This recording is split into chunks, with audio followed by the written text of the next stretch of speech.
हज़ूर अलैहिस्सलातु वस्सलाम की बारगाह में एक सहाबी हाज़िर हुए और अर्ज़ करने लगे, या रसूलुल्लाह सल्लल्लाहु अलैहि वसल्लम, मैं जिस शख्स के पास काम करता हूँ वो मुझे 10 दिरहम रोज़ाना मजदूरी देता है, लेकिन मेरी पूरी नहीं पड़ती, मेरा गुजारा नहीं होता और कभी कभार उधार भी लेना पड़ता है।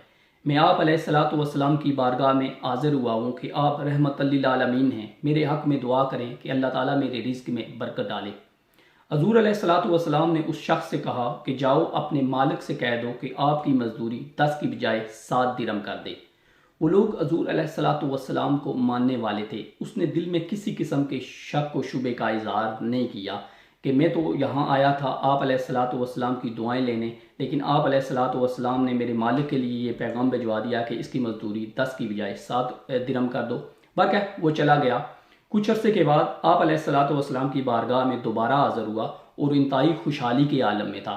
हज़ूर अलैहिस्सलातु वस्सलाम से पूछने लगा, या रसूलुल्लाह सल्लल्लाहु अलैहि वसल्लम, जब मैंने आपसे पूछा था कि मेरे रिज़्क़ में जो बरकत है उसके लिए दुआ कीजिए, तो आप अलैहिस्सलातु वस्सलाम ने मुझे अपने मालिक के लिए पैगाम भिजवाया था कि मेरी मजदूरी 10 की बजाय 7 कर दे।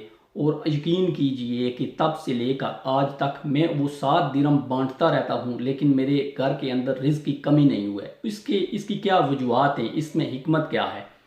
हज़ूर अलैहिस्सलातु वस्सलाम ने कहा कि जब तुमने मुझे अपनी वो जो रिज़्क़ में कमी की फरियाद थी वो लेकर आए थे, तो मैंने अपनी नबूवत की आंख से देख लिया था कि जिस शख्स के पास तुम काम करते हो, तनहा तुम लेते हो 10 दिरहम रोज़ाना की बुनियाद पे, लेकिन काम करते हो 7 दिरहम का। बाकी वक्त तुम ज़ाया करते हो, गप्पे मारते हो, उसमें टाइम पास करते हो।